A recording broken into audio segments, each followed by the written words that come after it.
Kaixo Joseba, Leire Arandia naiz, aurrekoan platoan izan ginen Ordiziko gazta-lehiaketaren inguruan hitz egiten, eta gaurkoan Ordizia etorri gara, Delikatu zentroa ezagutzera, ni bertako arduraduna naiz, eta bertan egiten ditugun jardueren inguruan hitz egingo dizuet.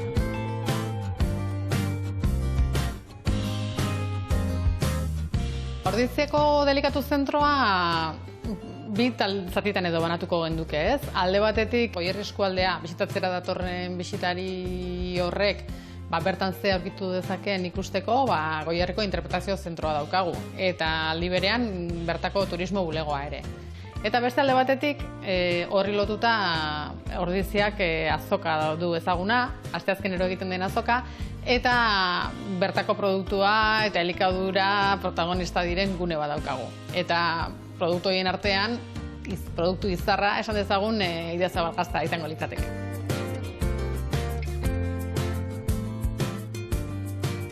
Delikatu zen helburu nagusia gure natura eta gure ingurunea eta gure kultura erakusteaz gain bertako produktuan fokoa jartzea da, ez? Bertara datozenak bertako eta garaiko produktuen balorea ikustea eta aldi berean osasuntsu elikatzearen balioa ikastea.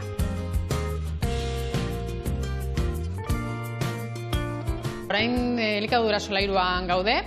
Hemen batez ere erakusten duguna da, alde batetik elikaduraren historia, munduan elikadurak ze bilakaera izan duen, hemen Euskal Herrira kanpotik ekarritako produktuak zeintzuk diren, agian orain oso egunerokoak direnak, baina garai batean hemen ez zeudenak. Eta gero ja sartzen gea gehiago elikadura osasuntsu baten irizpideetan, ez? Eta hor erakusten dugu ze komenidan jatea, zenbat aldiz astean, nola dauden osatuta jaki horiek, eta guzti hori lantzen dugu jendearekin orokorrean, baina batez ere ikastetxeekin.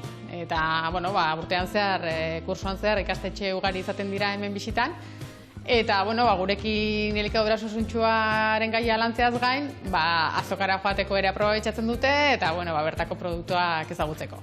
Alde batetik lantzen dute elikadura osasuntsuaren gaia idoiarekin, guk hemen nutrizionista badaukagu, orduan berekin gai hori lantzen dute, eta gero erosketa zerrenda bat ematen diegu garaiko produktuekin, beraiek azokara joaten dira, baserritarrekin hartu eman zuzena izaten dute, erosketa hori ere nolabait planifikatzen dute, eta daukaten diru apur horrekin, erosketa egiten dute. Hona bueltatzen dira, eta hemen baloratu egiten dute pixka bat, ze balio daukan, bertako eta produktu freskoa erosteak, eta gero gainea dastatzeko aukera izaten dute, eta etxera eramateko.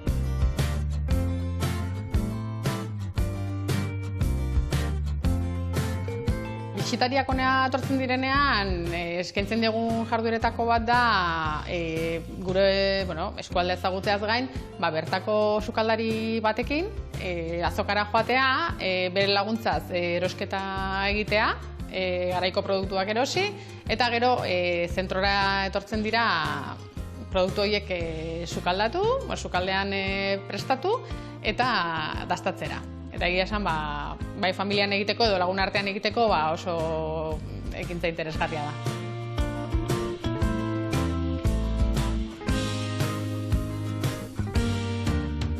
Delikatu zentroak 2025an 20 urte beteko ditu.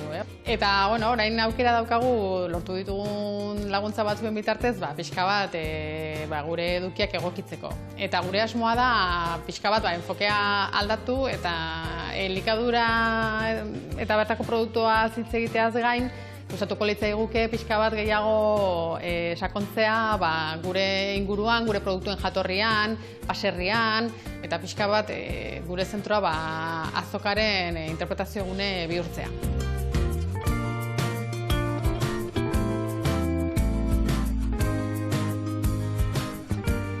Ezagutu duzue Delikatu zentroa, eta horrelako produktuak dastatu nahi baldin badituzue, Goierri, Ordizia, Euskadiko barnekaldea ezagutu, bertako kultura, natura, gastronomia, denak gonbidatuta zaudete, eta zu bereziki, Joseba, ni bere garaian jo nintzen zuri bisita egitera, eta zure bisita ere bueltan espero dugu. Eskerrik asko, ondo izan!